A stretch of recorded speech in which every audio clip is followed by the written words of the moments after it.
Could you tell us a bit more about Moelis Australia, the company branding, people who are running it, and the history and track records? Sure. So Moelis Australia is a listed company. We're listed on the Australian Stock Exchange. We are a financial services company, so we operate in a number of areas, including asset management, in corporate finance or M&A, and also in equity research and trading. So our business started in Australia in 2009 as a joint venture between a large US investment bank called Moelis & Company and local staff. And that started in 2009 as a 50-50 joint venture. And the business has been very successful and resulted in the listing of the business in 2017. Now, Moelis & Company is a large US investment bank. They remain an investor in Moelis. They've got a 19.5% share of Moelis still. And the gentleman over my shoulder here is Ken Moelis, who was the founder of Moelis in the US. And he remains a director on our board of directors. So we work very closely with Moelis & Company globally. They've got offices all around the world on transactions and cross-border transactions between Australia and Asia, the US and Europe. How about yourself? Could you tell us a bit more about your background? Sure. Thanks, Sean. Yeah, I'm a managing director here at MA Asset Management, which is the asset management division of Moelis Australia. And I work in the SIV team. So we look after all of our significant investor visa investors. I've been working in this industry for more than 20 years. Previously, I worked in London, in JP Morgan in London, and moved to Australia in 2006, and have worked here for a number of organizations, including ING Real Estate, Macquarie Bank, and now most recently with Moelis Australia.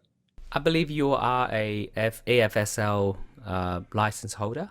Yeah, that's right. So Moelis Australia Asset Management holds an AFSL. So we've got an Australian financial services license, which allows us to offer funds to certain investors in the market. So we've been doing this for many years, and the team at Moelis Australia is very experienced. So previously I worked at JP Morgan. Our managing director or head of asset management, Andrew Martin, worked at UBS. He was formerly at UBS here in Sydney. And our vice chairman, Andrew Pridham, who established the company here, he was the head of JP Morgan for Australasia, and he ran JP Morgan here in Sydney. So as you can see, we've got a very experienced team who've been working in the finance industry for many, many years, very well known in the industry, and hopefully have a very good reputation in financial services in Australia. Many of our clients don't speak the language of English. How can Moelis support them or communicate with them? So we've built up a very strong Chinese-speaking team over the years. We've now got colleagues in Shanghai, 2 in Shanghai, 2 colleagues in Beijing.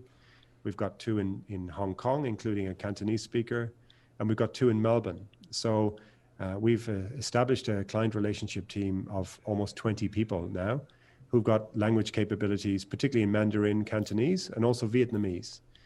So that allows us to help our investors, to explain to our investors about the funds that they're investing in and the performance of the funds, and also allows us to develop a very strong relationship with our investors over the medium to long term.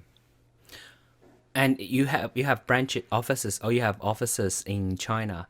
If an investor wants to meet with them, they will visit them in big cities. How does it work? That's right. Yeah. So if investors in China want to meet with our team, our team would be happy to come and meet them, or to meet them at our offices in Shanghai or Beijing, or come to visit the investors in their home city as well. We do that. Our team do that all of the time.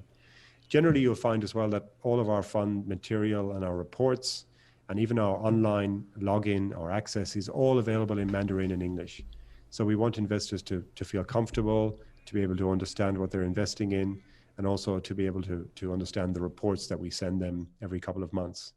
So we have a very strong focus on our client relationship team, and also on providing a very good service to our investors, be they from China or elsewhere.